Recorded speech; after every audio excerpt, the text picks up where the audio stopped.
For this tutorial you will need your selected yarn. I'm using Paintbox Baby DK with a 4mm crochet hook, but just check your yarn band to see which hook size it recommends.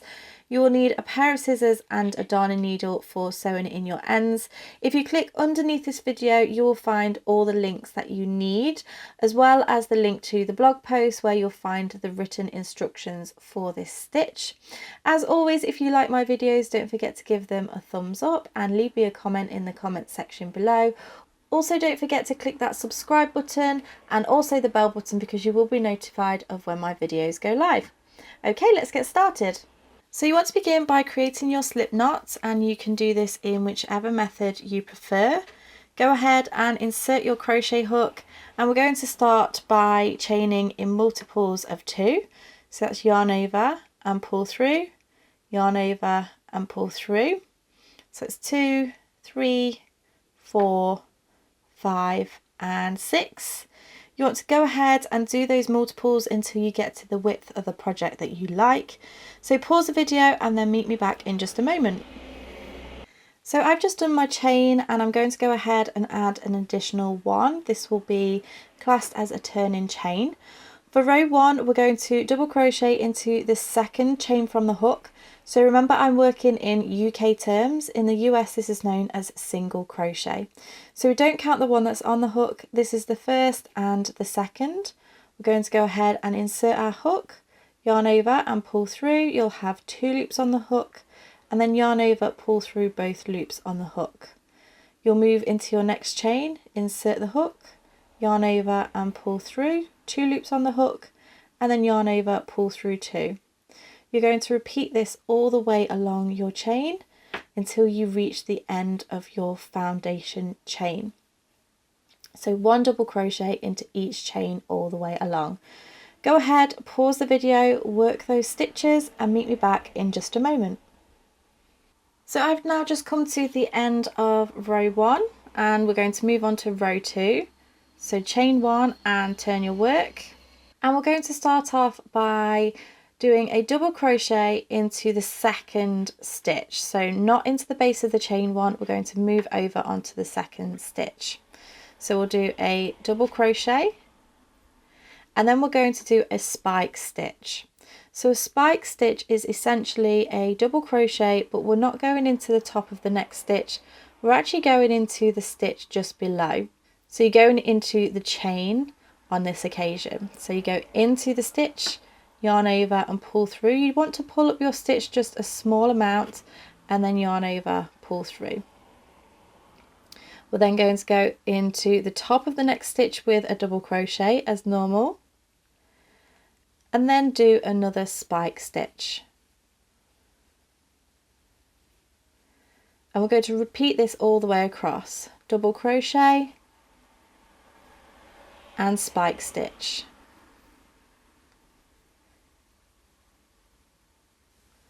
Double crochet and spike stitch.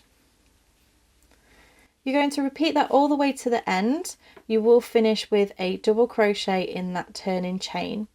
So pause the video, work your way to the end and meet me back in just a moment.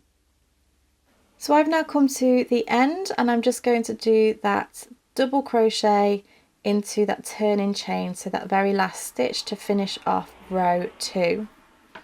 We're now ready to move on to row 3. We're going to chain 1 and turn your work. We're going to skip the very first stitch and then do a double crochet into the next stitch. So into that stitch, yarn over and pull through, yarn over, pull through 2. We'll then go ahead and do another spike stitch. So with the spike stitch we don't go into the next stitch, we go 1 row below. So into that stitch, yarn over, pull through, pull up slightly on your stitch and then yarn over, pull through 2. You can then see that the next stitch is a spike stitch because we see these elongated stitches just here, the posts of the stitch, almost like a long V, and we'll do a double crochet into there. Spike stitch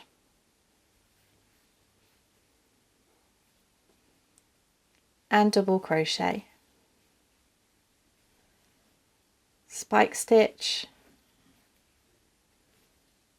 and double crochet. You're going to go ahead and work your way all the way along that row. You'll finish with a double crochet into that turning chain again. So pause the video, work your way along and meet me back in just a moment. I'm now at the end of row 3, so I'm just going to do that last double crochet into the turning chain from the previous row. And then we're simply going to repeat row 3 over and over again until you get to your desired height. So you would chain 1, turn your work, skip the first stitch, and then do a double crochet into that next stitch. So you'll find that it's into the spike stitch because you can see this V. Then do a spike stitch followed by a double crochet, spike stitch followed by a double crochet. So you would repeat row 3 over and over until you get to your desired height. I'm going to go ahead and keep building this so that you can begin to see what it looks like once the stitches are formed. Okay, so I have now completed a few more rows and this is what the texture is looking like. I think it's absolutely beautiful with this slightly thinner yarn as well, because you get this almost like you can see like chevrons, you can see the lines, and just the holes in it make a beautiful texture in itself.